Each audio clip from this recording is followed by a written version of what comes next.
Our next speaker is going to be talking about the journey called life.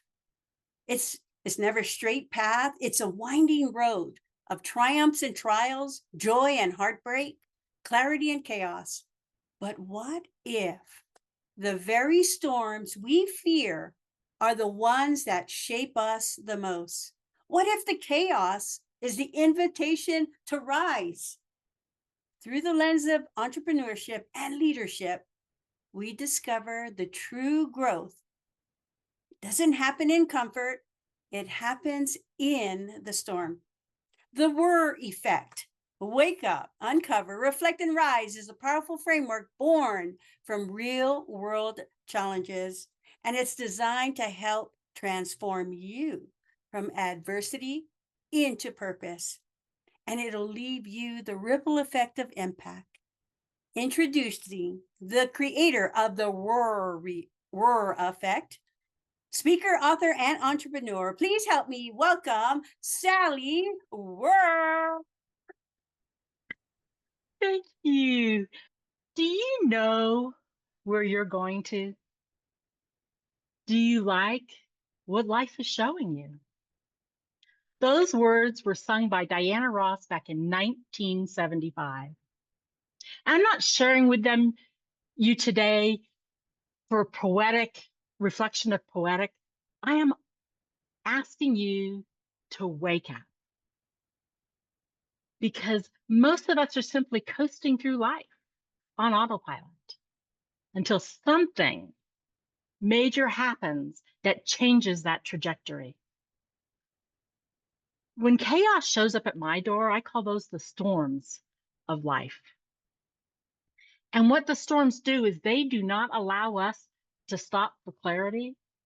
And they certainly don't let us push that pause button because we had other plans. So I'm going to ask you, do you know where you're going to? Or are you simply surviving the storms, waiting for them to pass? Because I'm here to tell you, some storms don't pass. But I want to share something with you that changed my life and is changing others too. It's called the Wurr effect. And yes, it's a play on my last name, Wurr. And what it stands for is to wake up to who you truly are. Uncover whatever pain you have beneath that you're hiding from and is stopping you from your growth. Reflect. Reflect on how you respond to those storms that come at you in life. And to rise, because you're here to create ripples for yourself and to other people and to be that calm in the chaos. You see, it was during this time that my own grief started the journey of the Wurr effect. And according to Holmes and Rahim, they have said that in their studies of the stress scales, there are several stresses that affect us and create emotional and physical upheaval in our systems. One of them is grief. And we like to think of grief as the loss of a loved one. Well, I've been down that journey before. But it's also when you lose a job or you have a job transition or that silence in your home when you become an empty nester. Surprisingly, retirement's on that list, right? We are so busy with our titles and our calendars and our rhythm of life. And then you wake up that first morning of retirement and it's silence and it creates this stress. I like to think of grief and life transitions as equal. I think they can take either of those titles. But really, what it means is that when we expect what we normally have and it shifts, we can get lost in that.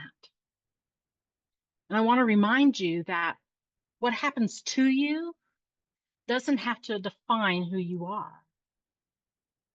Sometimes we have to listen to that whisper that enters our heart. I know I know in March of 2020, the world stopped. In my home, I had another storm brewing. My husband went out for a walk on a beautiful sunny day, and when he returned home, he was different. We had a quick conversation and decided we needed to make a visit to the emergency room, which we did. They ran all the tests. The doctor walked in the room and he says to my husband, he says, "Paul,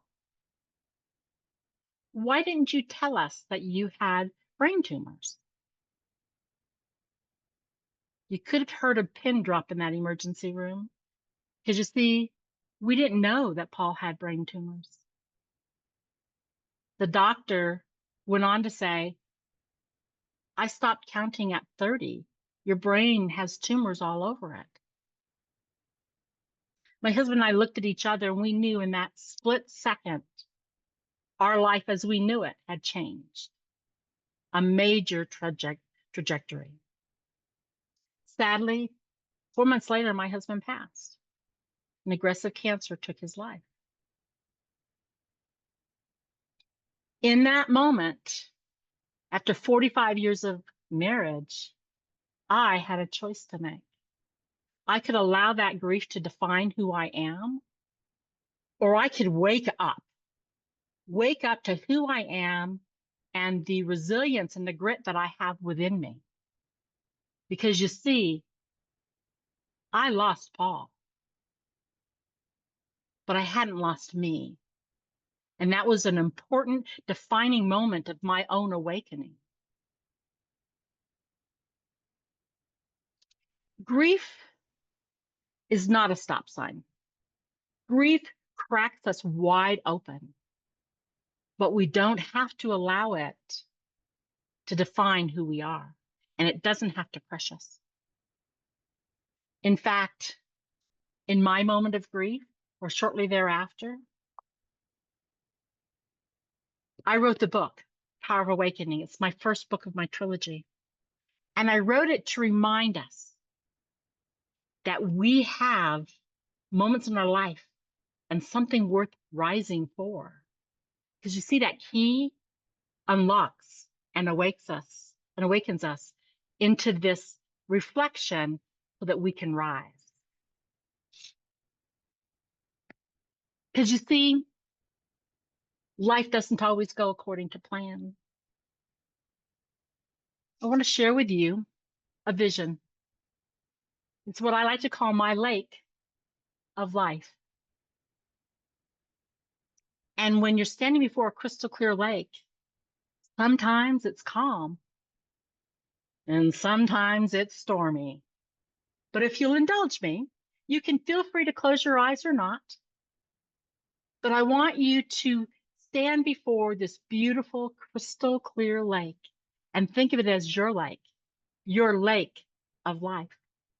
And as you close your eyes and you vision the wind blowing between the branches of the trees all along the lake, you hear the birds chirping as they jump from branch to branch. At your feet is a beautiful carpet of wildflowers. Their sweet scent is wafting up into your face. And in your hand, you have this beautiful stone, and you skip it across that lake of life. And it creates these undulating waves, what I refer to as ripples, going out to the shoreline. Every one of those ripples is a choice each of us make in life. And when we make these choices, we don't know how far and widespread they will go.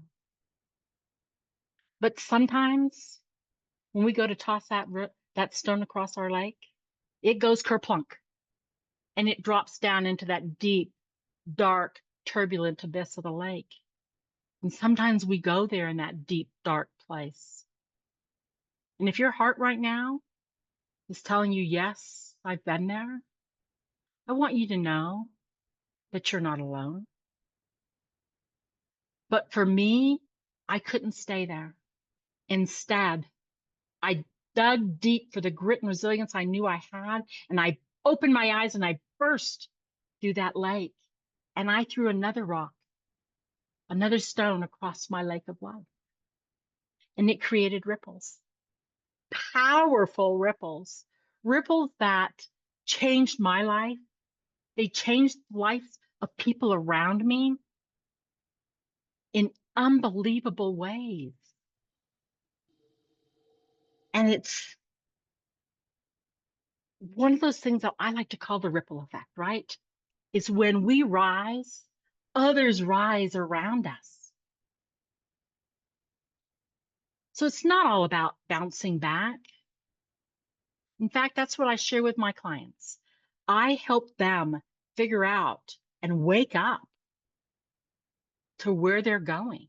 And I hold sacred space for them as they put this journey through who they are and how they can affect change in their life.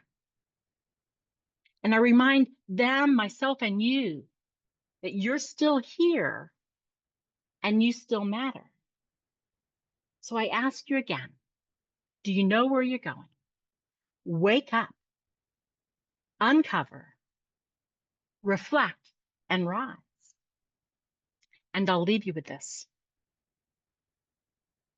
You may have lost something in your life, but you didn't lose you. So I ask you to go out there and create ripples, because you never know who you're going to affect, including yourself.